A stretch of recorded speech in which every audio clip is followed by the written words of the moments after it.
How is the relationship between India and Sri Lanka concerned? Now, as of now, India has had very serious concerns in Sri Lanka because half of the island seems to be owned by Chinese already.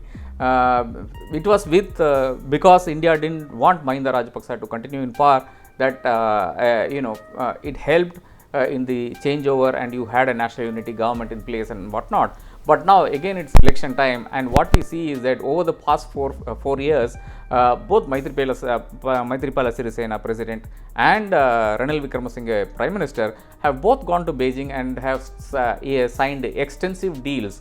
One, of course, to give away one island which is being created with Chinese help off the coast of Colombo, and the other, of course, handing over a large chunk of land next to the Hambantota port, and of course, apart from giving away the Hambantota port itself on lease. China is building highways in Sri Lanka, China is building railroads, and China is building huge construction for commercial purposes. Now, of course, there are hotels and whatnot. So, despite the fact that India and Sri Lanka remain very close friends, and the people-to-people link is something that that cannot be torn apart even by China or US or whatever, the fact remains that the politicians of Sri Lanka are more aligned to China because of the obvious economic benefits, not only for the country but also for themselves, than to India. I think that remains a fact, and we need to acknowledge that fact. You tweeted about the Chinese goods invasion inside India. Yeah.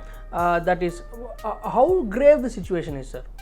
It is across sectors. It is everywhere. To the extent that the MSMEs all these small industries and the medium industries have closed shop. They are all what is happening now is that most of these guys are turning distributors. If they have the resources to go to China and source material, they're just buying it and coming here and selling it to the manufacturer or whatever. So to the extent that MSMEs in India are closing shop because there is this Chinese incursion, and there's a lot of people, Indians themselves, it's not anybody else. Indians are actually importing stuff. It can be just chair and tables for a restaurant. From there on to any specialized medical equipment, to anything that you can think of is being imported from China these days. And as a result of this, even if MSMEs are working now, and of course a lot of them, because of demonetization, they have not been able to recover. Even if they are working now, they are not getting the orders that they desire, because unless you have order round the year, MSMEs really can't function, because the scale is so small that, and there is an EMI to pay for them, and there is a loan to be paid back and all of that. So many issues for an MSME, and if they don't get round the year orders, they will not be able to sustain. And with the conditions now, where China is offering something very cheap than what is produced here, it's impossible for the MSME to survive. I don't know why Government of India doesn't take notice of this.